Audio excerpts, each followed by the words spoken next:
तो दोस्तों ईवीएस के जो इंपॉर्टेंट मोस्ट रिपीटेड क्वेश्चंस हैं उसका ये पहला प्रश्न है। तो चलिए स्टार्ट करते हैं कि तीन राज्यों का वह समूह जिसके जिनके किसी किनारे पर बंगाल की खाड़ी जो है वो कौन सा राज्य है। ठीक है, तो ये सवाल एक प्रश्न तो बनेगा ही बनेगा, ये मोस्ट इंपॉर्टेंट है। ठीक है, अब यहाँ पर देखिए ऑप्शंस हैं, बहुत सारे बच्चे इसमें कंफ्यूज हो जाते हैं कौन सी स्टेट कहाँ पर है, तो पता ही नहीं चलता। तो अब पता चलेगा ना, ये आपका इंडिया है। ठीक है, अब यहाँ पर देखोगे प्यारा भारत है अपना, ये है आपका गुजरात, यहाँ से स्टार्ट हो जाता है मुंबई। ये सारी चीजें हम लोग डिस्कस करेंगे। और दो चीजें आप देख रहे होंगे, यहाँ पर एक है बे ऑफ बंगाल, बंगाल की खाड़ी जिसको कहते हैं, जिसमें गंगा नदी आकर के यहाँ पर मिलती है और ब्रह्मपुत्रा भी, और एक अरबियन सी जिसको अरब सागर कहते हैं। ठीक है, अब यहाँ पर देखने वाली दिलचस्प बात है कि यहाँ पर कौन कौन से स्टेट पड़ते हैं। ठीक है, तो यहाँ पर देखो अरब सागर में कौन कौन से स्टेट हैं, गुजरात है, महाराष्ट्र है, महाराष्ट्र को मुंबई जिसमें जिसके अंदर एक मुंबई भी स्थित है। ठीक है, उसके बाद आता है गोवा। ठीक है, उसके बाद आता है कर्नाटका, ये है कर्नाटका। फिर उसके बाद आता है केरला। ठीक है, इसको याद रखेंगे। कितना हुआ, 1 2 3 4 5। ठीक है, तो गुजरात आता है, महाराष्ट्र आता है, गोवा आता है, कर्नाटका आता है, केरल आता है। अब एफ बंगाल में कौन सा आता है, यहाँ पर देखोगे वेस्ट बंगाल आता है, उड़ीसा आता है यहाँ पर। ठीक है, आंध्र प्रदेश आता है और तमिलनाडु आता है। ठीक है, तो अब इसमें से देखेंगे कि कौन सा इंपॉर्टेंट है, कौन कौन से क्वेश्चन पूछे जाते हैं। तो यहां पर आप देखोगे, अब यहां पर हम चलते हैं ऑप्शन की तरफ। तो आंध्र प्रदेश किधर है, ठीक है, आंध्र प्रदेश किधर है, महाराष्ट्र किधर है, तमिलनाडु किधर है। तो आपने साफ साफ देखा आंध्र प्रदेश जो है वो ठीक है, महाराष्ट्र अरब सागर के किनारे स्थित है। ये देखिए महाराष्ट्र कहां पर है, अरब सागर के किनारे स्थित है। पूछा क्या है, बंगाल की खाड़ी, तो ये तो गलत हो गया। दूसरा देखोगे उड़ीसा, उड़ीसा तो है। केरल जो है, यहाँ पर देखो केरल, यहाँ पर केरल देखो आप, ये केरल जो है यहाँ पर है, सबसे नीचे है ना केरल, यहाँ पर केरल है। तो केरल कहाँ पर है आपका, अरब सागर में। ठीक है, तो ये भी गलत हो गया। उड़ीसा, आंध्र प्रदेश, तमिलनाडु, ये जो होगा राइट आंसर हो जाएगा, क्योंकि केरल जो है, फिर आप देखोगे केरल यहाँ पर भी रिपीट हो गया, यहाँ पर भी रिपीट हो गया, तो तीन ऑप्शन गलत हो गए। आंसर नंबर 3 जो होगा राइट आंसर हो जाएगा। ठीक है, चलिए, तो आंसर नंबर 3 जो होगा वो आपका राइट आंसर हो जाएगा। चलिए, कोई छात्र ए पर है और बी पर पहुंचना चाहता है, इसके लिए ये क्वेश्चन तो 100% फिक्स है, और इतने क्वेश्चंस के रिपीट जो भी रिपीटेड क्वेश्चंस हैं उनकी मैं सीरीज करा दूंगा, आपको बिल्कुल दिक्कत नहीं होगी। तो कोई ये छात्र पर है, बी पर पहुंचना चाहता है, आप ए हो और यहाँ पर बी पर पहुंचना चाहते हो। ठीक है, रास्ता सीधा है तो ठीक है, लेकिन क्वेश्चन टेढ़ा पूछेगा। कैसे पूछेगा, तो इसके लिए पहले वह ओ पर जाता है, तो वह ओ पर जाता है, तो यहाँ पर ओ पर गया। अब दिशाओं के बारे में आपको ज्ञान होना चाहिए। ये है आपका उत्तर, ये है आपका दक्षिण, ये है आपका पूरब जिधर से सूरज निकलता है, ये है आपका पश्चिम। ठीक है, पूरा लिख देता हूं यार, उत्तर, दक्षिण, पूर्व और पश्चिम। पूरब भी बोलते हैं, पूर्व होता है वो। ठीक है, अब ये अगर ऊपर जाता है सीधा तो उत्तर होता है, नीचे दक्षिण, पूरब पश्चिम, पूरब पश्चिम। इसके बीच में अगर कभी भी आ जाए तो ये उत्तर पश्चिम हो जाता है, पूर्वी उत्तर भी हो जाता है, दक्षिण पश्चिम, दक्षिण पूर्व इसके बीच में आ जाए तो दक्षिण पूर्व या पूर्वी दक्षिण भी हो जाता है। ठीक है, पश्चिम और दक्षिण के बीच में आया तो दक्षिण पश्चिम हो जाएगा। ठीक है, और पश्चिम और उत्तर के बीच में आया तो पश्चिम उत्तर हो जाएगा। ठीक है, तो ये कुछ टर्म है, इसको अभी हम देखेंगे। ठीक है, तो यहां पर आप देखोगे इसके लिए पहले वह ओ पर जाता है, ए से बी पर पहुंचना चाहता है, लेकिन पहले वो ओ पर पहुंचता है जो ए के ठीक उत्तर में है। तो यहां पर ओ पर पहुंचता है तो ए के ठीक उत्तर में है, तो ओ जो है ठीक ए के उत्तर में है, और दोनों के बीच में जो दूरी है ना 120 मीटर की है, तो ये 120 मीटर की दूरी हो गई। ठीक है, दूसरी बात करते हैं, फिर वह ओ से बी ठीक पश्चिम दिशा में 50 मीटर दूरी तय करके पहुंचता है। फिर वह ओ से बी, ठीक है, ओ से फिर क्या होता है, ये ओ पर तो स्थित है जो कि ए से उत्तर में है और 120 मीटर का डिस्टेंस है। फिर ओ से लेकर के ये पश्चिम में जाता है, बी के पास 50 मीटर दूरी करता है। तो देखो पश्चिम किधर है, ये तो पूरब है, ये पूरब है, ये पश्चिम है, तो इधर पश्चिम में जाता है कितना, बी के पास, और कितना दूरी तय करता है, 50 मीटर। ठीक है, अब जब 50 मीटर दूरी तय करता है तो अब पूछा ये जा रहा है कि ए और बी की दूरी बताइए, तो ये और बी के बीच की दूरी बतानी है, और किसके सापेक्ष बतानी है, तो ए के सापेक्ष, बी के सापेक्ष है, मतलब कि बी से ए के डिस्टेंस क्या है, मतलब दूरी क्या, कौन सी दिशा है। ठीक है, आप समझ रहे होंगे ना, ये डिस्टेंस तो बताना ही है, लेकिन ए से किस दिशा में बी है, ए के सापेक्ष जो है, मेरे सापेक्ष आप किधर खड़े हैं, तो आप किस दिशा में है। जैसे बी के सापेक्ष में बी जो है ए को देख रहा है, तो ए किस दिशा में है, तो सिंपल सी बात है बताना है। ये आपके तरीके हैं। अब मैं इसको साफ तौर पे बना देता हूं। ठीक है, ऑप्शन में आपको दिखा देता हूं यहाँ पर। ठीक है, ऑप्शन दिखा दिया। अब यहाँ पर ओ पहुंचता है, ओ पर पहुंचता है, ए से कितनी दूरी है 130 मीटर, 120 मीटर, ठीक है। और फिर ओ बी पर पहुंचता है और बी 50 मीटर, ठीक है। अब इसके बीच की दूरी बतानी है और इसके सापेक्ष इसका दिशा बताना है। तो ये देखो इसको जोड़ कर देंगे, इसका क्या करते हैं पाइथागोरस प्रमेय निकालते हैं, ठीक है। तो कैसे निकालते हैं पाइथागोरस प्रमेय, इसको आप याद रखेंगे 12 5 12 13, ठीक है। इसको याद रख लेना, यही पूछा जाता है 5 आएगा 12 आएगा या 13 आएगा। तो यहाँ पर 5 12 कितना होता है 13 और एक एक जीरो दोनों के पीछे है तो 130, तो 130 मीटर का डिस्टेंस है। तो ये दोनों ऑप्शन तो गलत हो जाएंगे। अब यहाँ पर आंसर पूछ रहा है कि दोनों में से दिशा कौन सी है, तो बी है। आप देखो बी कहां पर है, पश्चिम में है, ये कहां पर है दक्षिण में है। तो अब यहां पर जो लाइन बन रही है ना ऐसे बन रही है ना, तो कहां पर पड़ेगा दक्षिण और पूर्व, ये पूर्व में है, ठीक है। तो दक्षिण और पूर्व की लाइन बन रही है, तो किधर जाएगा दक्षिण पूर्व। राइट आंसर क्या होगा, आंसर नंबर सेकंड, ठीक है। तो इस चीज को याद रखेंगे। आई होप चीजें समझ में आई होंगी। अगर कोशिश थोड़ा सा देखिए, कोशिश जो है मेरे अलग लेवल के हैं, अगर कोई डिफिकल्टी आपको होती है तो दोबारा बताना, मैं दोबारा तरीका बदल करके बताने की कोशिश, क्योंकि मैं 300 क्वेश्चन करवाऊंगा तो ऐसे ही क्वेश्चन नहीं होने वाले हैं। मेहनत लगेगा और कंटेंट भी बना रहा हूं और समझाऊंगा जरूर, ठीक है। स्लोथ के बारे में कौन सा कथन सही है, स्लोथ जो होते हैं वो भालू जैसे दिखते हैं।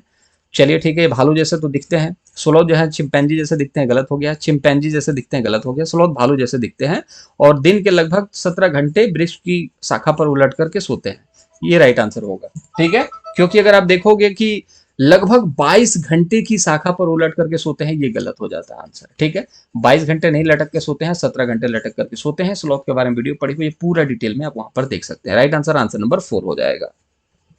चलिए अगले प्रश्न की तरफ बढ़ते हैं।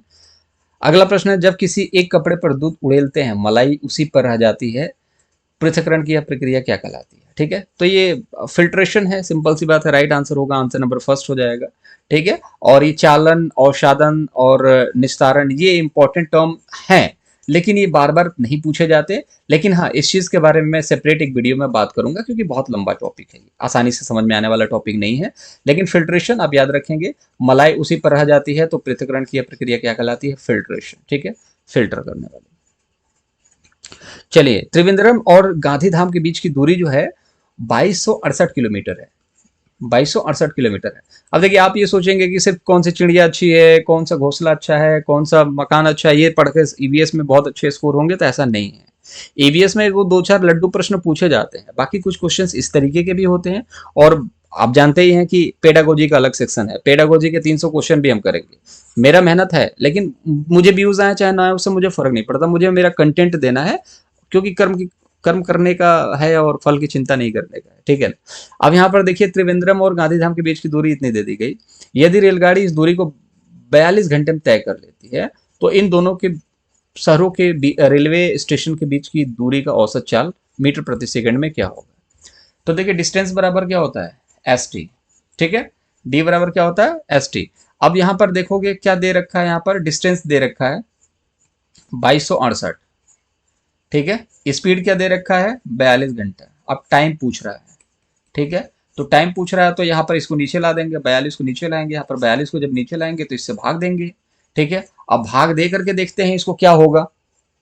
तो यहाँ पर अब भाग देते हैं भाई, देखो 42 से कैसे भाग देंगे, 42 से भाग देंगे तो ये कितनी बार में जाएगा, 222 को देंगे तो 5 बार में जाएंगे तो 220 हो जाएगा, आई थिंक 210 होगा, हाँ 210 होगा, 5 बार में 210 जाएगा, ठीक है। फिर बच कितना जाएगा, 210 में से 16 बच जाएगा, 16 में 8 168, ठीक है। फिर हम क्या करेंगे, यहाँ पर 42 से भाग देंगे, 42 से देंगे तो 4 बारी में जाएगा। 40 को पहले भाग दो, 40 को देंगे 4 बार में 160, 2 को भाग देंगे तो 2 चौके 8, 40 को 4 बार में 160 और 2 को अलग से 4 बार देंगे तो 68, तो 168 हो जाएगा। 168 हो गया, कट गया, मतलब कि कितनी बार में गया, 4 बार में। पहले बार कितनी बार में गया था, 5 बार में, ठीक है। एक बार और समझा देता हूँ, देखो 226 को काटना है अगर 42 है तो कैसे काटोगे, पहले 40 से देखो, 40 से देखोगे तो कितनी बार में जाएगा, 5 बार में जाएगा, कितनी 200, फिर 5 बार में 2 जाएगा तो कितना जाएगा 10, तो 210 हो जाएगा ना, 210 हो जाएगा। फिर बचेगा कितना 16, फिर बचा कितना है 8, 8 उतार देंगे, अब 8 उतारेंगे ये कितनी बार में जाएगा, 4 बार में जाएगा, तो 54 ही तो होगा। अब जब 54 हो गया तो यहाँ पर क्या हो गया, आपका मीटर प्रति सेकेंड में पूछा है। अब इसकी ट्रिक मैं बता देता हूँ कि क्या होता है मीटर प्रति सेकेंड में, ठीक है। अब यहाँ पर आ गया है 54 किलोमीटर की स्पीड है उसकी। अब एक टर्म होता है 5/18, ठीक है। मीटर प्रति सेकंड में निकालना है तो 5/18 से गुणा कर देते हैं इसमें, और अगर किलोमीटर में निकालना है तो 18/5 से कर देते हैं। अब ट्रिक आपको ये समझना है कि मीटर में निकालना है तो मीटर क्या होता है, किलोमीटर से छोटा होता है, तो जब छोटा होता है तो 5 जो होगा वो छोटा वाला ऊपर होगा, जब किलोमीटर निकालना है तो बड़ा वाला 18 जो होता है वो ऊपर होता है, 5 जो होता है वो नीचे होता है। आई होप चीजें समझ में आ रही होंगी। देखिए, मीटर छोटा होता है, किलोमीटर बड़ा होता है, तो जो छोटा होता है, छोटा टर्म 5/18 में से छोटा टर्म ऊपर होगा। अब जब किलोमीटर में बड़ा टर्म जो है 18 वो ऊपर होगा, ठीक है। अब यहाँ पर 54 है, अब इसको किलोमीटर प्रति सेकंड में निकालना है, मीटर प्रति सेकंड में निकालना है, प्रति सेकंड में, तो 5/18 से गुणा कर देंगे। अब 18 तिहाई के 54 और 15 5 तिहाई 15, राइट आंसर क्या होगा, आंसर नंबर 15, ठीक है, ये आपका राइट आंसर होगा।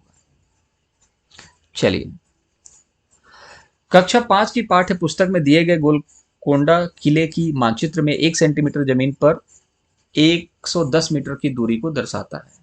इस मानचित्र में फतेह दरवाजे से जमाली दरवाजे की दूरी जो है 10.7 सेंटीमीटर है। जमीन पर इन दोनों दरवाजों की कम से कम दूरी क्या होगी? अच्छा प्रश्न है, तो इसमें ज्यादा दिमाग नहीं लगाना है। देखो, 1 सेंटीमीटर का क्या दे रखा है, डिस्टेंस 110 मीटर, ठीक है, तो 10.7 का पूछ रहा है कितना होगा, ठीक है, तो 10.7 का है 10.7। अब इसको कैसे करते कैसे हैं ये देखो, मैं एक बारी और चीज बता देता हूँ।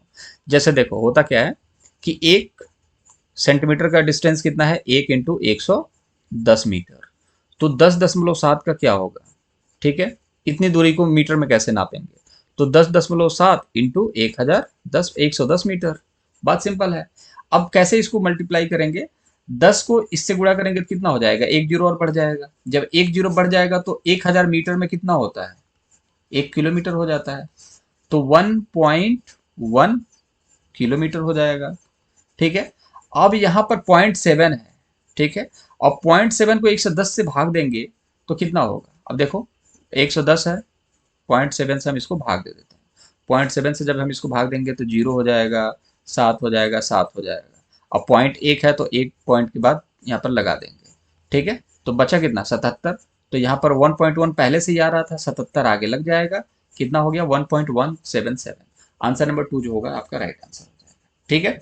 तो सिंपल सी बात है, आपको मैंने बता दिया, इसको मल्टीप्लाई करना है। एक और आसान सा तरीका है, मैं दिखा देता हूं आपको।